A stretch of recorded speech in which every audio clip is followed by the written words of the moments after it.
Turn now to another top story making headlines this morning. Right now, President Trump is weighing his options as he says Iran seeks negotiations amid threats over growing protests in the nation. Those protests leading to deaths of over 500 people, according to reports. NBC's Alice Barr explains what we know. Amid a deadly crackdown against anti-government protesters in Iran that human rights groups say has killed more than 500 people, President Trump overnight confirming he's weighing options for potential U.S. intervention and saying that Iran called to negotiate.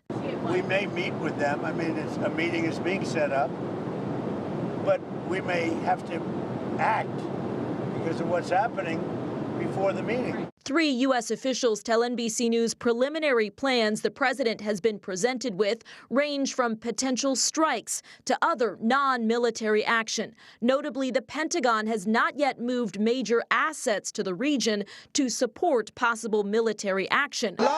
Iran is now warning that U.S. and Israeli military bases in the region could be considered legitimate targets if the U.S. launches a strike, and adding their response may not be limited to reacting after an attack. If they do that, we will hit them at levels that they've never been hit before. They won't even believe it. I have options that are so strong. Some Republican lawmakers urging President Trump to act, embolden the protesters and scare the hell out of the regime, while others warn of the risks of potential military action. Sometimes it has the opposite effect. So when you bomb a country, then people tend to rally around their own flag. The protests in Iran, initially touched off by an economic crisis, have evolved into one of the biggest challenges the regime has ever faced. Over the weekend, demonstrators in Los Angeles marching in solidarity were struck by a U-Haul truck. The FBI is now investigating.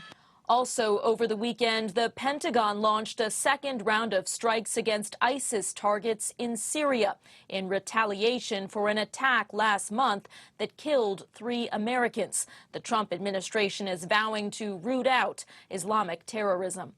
In Washington, Alice Barr, NBC News.